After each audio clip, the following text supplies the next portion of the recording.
Hi there, welcome back to the Rare Book Views channel, where I talk about my love of books and collecting and reading, and it gives me an excuse to collect and read more. So thank you for watching.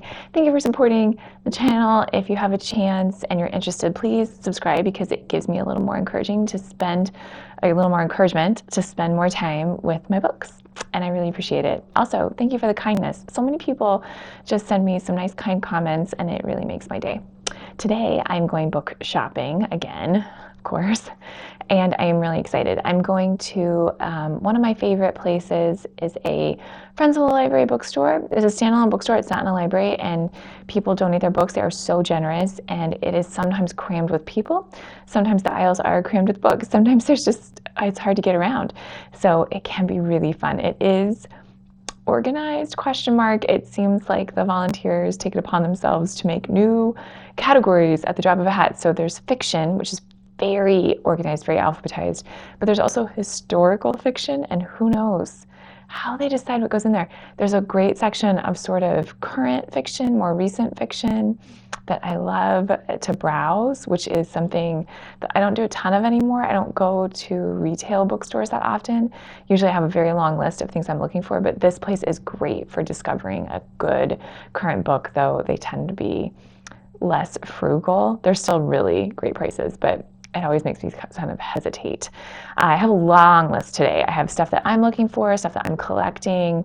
I have friends who have made requests. I have a friend who lives out of the country, and he would like books in English, and he's a big sort of spy novel adventure kind of fan, so I'm looking out for him. My friends who have kids, I have lists for them because kids' books so much more reasonably priced if you buy them used, and often you can get them in new condition because people maybe have duplicates or things.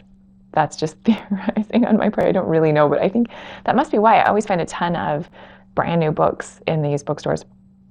I have a friend, we're going to do a good deed project. I have a friend, her son is in elementary school, and the teacher mentioned that she is buying books for the classroom, and she's buying them at a national chain full price, and we gasped in horror because we're so frugal. So we thought it would be really fun to find books for her and give them to her as a surprise, so which will cost us virtually nothing. She is very into the series. There's a series for kids called Who, What, Where. It's who was so-and-so, where is what do you call it? And they are maybe $8 new and maybe $6-ish on Amazon, and $1 or $2 in a used bookstore. So I'm gonna see if I can pick some things up like that, or those, or similar. And I have other people that I just have a bunch of wish lists, but I also have some Christmas shopping to do. So I have high hopes. Let's go see what we can find.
Okay, we had a very successful trip. I bought a lot of books, and there's a really fun thing at this bookstore. If you spend a certain amount of money, you get 10% off. And I was debating a book, and because I was $1 under the cutoff, that meant buying the book just made it it essentially cost $1 difference because I got the 10% off. So I feel successful in my frugalness. I got a couple books for my to be read shelf. This is the one that I was on the fence about. It was $5, I think, ish, and that's a lot. I could get this from the library if I had enough patience. But this sentence, really great reviews. It's been on my list for a little bit, and I really want to read it. And this is a first edition and brand new, obviously new condition. So I'm very excited to get it. List price, $29. I'm sure on Amazon it would be less, but I was excited. And then this way I'm supporting the Friends of the Library, the charity. So excellent. This I'm very excited about. Furious Hours, Murder, Fraud, and the Last Trial of Harper Lee. This is a story about how Harper Lee fell into one of these. Someone got control of her finances, and it actually went to court. And I read a review of this in a national newspaper. Which one? Can't remember. Probably the end of the year, best of the year books. And it's been on my list for a bit. I checked the copyright page on this. The trade paperback is 2019. So it's been on my list for a while, and I was so excited. This is in brand new condition, and I cannot wait to read this. It's so great. This was $2, a bargain. And I also got, this is really exciting. I went on one of these Civil War tours of a battlefield, and I have a hard time following battles, but every time I do something like that, I think, oh, I should read more about this. And I have a hard time following the battles, the order of things, we left flanked, etc. But I was very interested in some of the stories about the role of women. There's a lot of stuff about Clara Barton and what happened with medical and emergency response. But this also looked really good. And after I went on that tour, I listened to a really great podcast. There's a podcast called History Chicks, and they do really great research and discussion about women figures in history. And they talked about two of the women, one on the north, one on the south side during the Civil War. So I was very interested in that. And then I found this book. It looks perfect. This was $5, which seems great especially for nonfiction. They tend to run a little bit higher, and they're harder to get sort of used or sometimes along the way. It has no price listed on it, but I think $5 must be great. I got a couple books for my eBay habit. I sell some books to afford all of my book collecting ways, and I found some really cool things. This is Mary Poppins, and it's one of the later sequels. It's a good one. And this one is by Milne and Hitchcock, the publisher, which is the earlier. And the copyright page says 1943. Give you a look. In these books, Milne and Hitchcock post it here. Sometimes there's a code here that has a year in it, but this one just says that. And this is really cool. I like that it's an early copy, and it's in fantastic condition, and it was $2. I'll probably wait until I get maybe the rest of the series, or at least the main one, Mary Poppins, to put with it. But I also like sometimes picking these up and then comparing it with what I have. I have some really nice Mary Poppins, so I'm excited about that. I picked up a Winnie the Pooh. This was very inexpensive. I have this terrible habit. I cannot resist buying any vintage copy of the Winnie the Pooh series, and then I like to resurrect them with the rest of the series and find them a new home. So this was great. It is in beautiful condition. The copyright page on this one says 1954, and I think obviously a reprint. They reprinted them many, many times, but this version is the 1950s. There is a 1940s, and I have a lot of them as well. And there's an earlier edition than that. This one, in the animated movies, they show this book opening, and it's this version. So I think people like to have this version. This is the one that I have. I have these with the dust jacket on my shelf.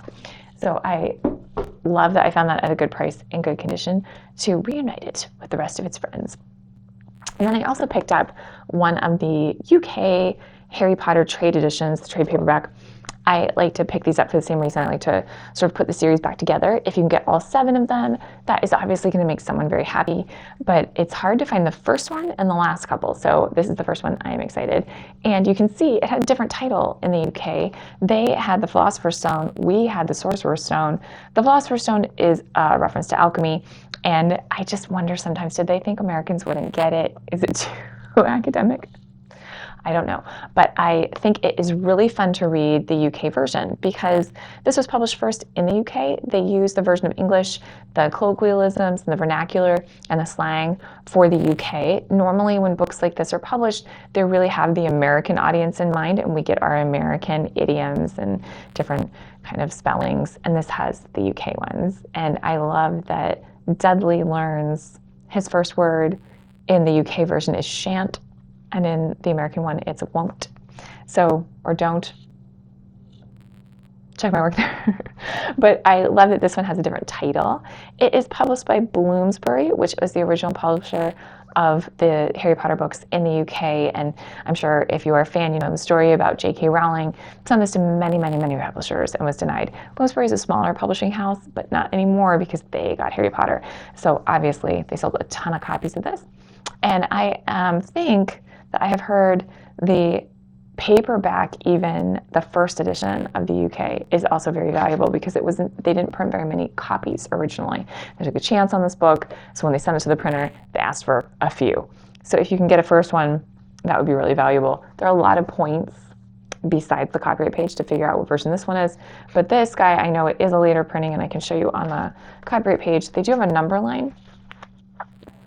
So this is obviously far later. It would have a 1 there if it was a first, but there are also different things in the text that you can differentiate between the first edition and a later printing.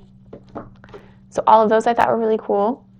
I got some books for my friends. This is for my friend who likes adventure, spy novels. I read this many years ago, and I don't think he's read it. We talked a lot about what he has on hand. That'll be cool. This is for a friend of mine. We are both very taken with Fiona Davis. It is really fun when you discover a new author that you like, and there's already a bunch of books in the series. She hasn't read this one, so I picked her up a copy. This was $3, which is, I mean, spendy, right? $3 whole for a paperback. In really good condition. This is for a friend of mine at work. We share an enjoyment of Downton Abbey. There's 2 books by the actual family that lives in Highclere Castle, which is the real setting of Downton Abbey.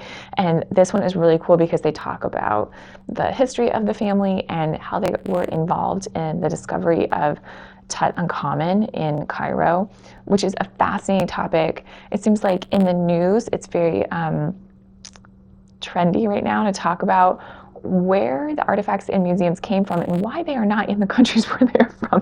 And Tutankhamun is a good example. All the rage in England at the time to collect and go on these archaeological digs and then just take stuff out of England. So this book is wonderful, and my friend at work said she would be interested in reading it, and so I found it in new condition for just $3 or $4, which seems like a bargain to me. I'm a very tough customer. A friend of mine, her son really loves cats and will only read about them. So it's hard to find how many books are there for kids in elementary school about cats. This is a Newbery Award winner, and I've never even heard of it. But it was $1, so I think it's a great gamble. That is fantastic. And for our project, our Goodwill project for a teacher who's buying books by herself per classroom, isn't that crazy that educators are spending their own money to buy books for their classrooms? We know they aren't paid well. They don't have any spare cash. So I found a bunch. I got a couple Choose Your Own Adventures. These are in good condition. I remember this from elementary school being very competitive in the library.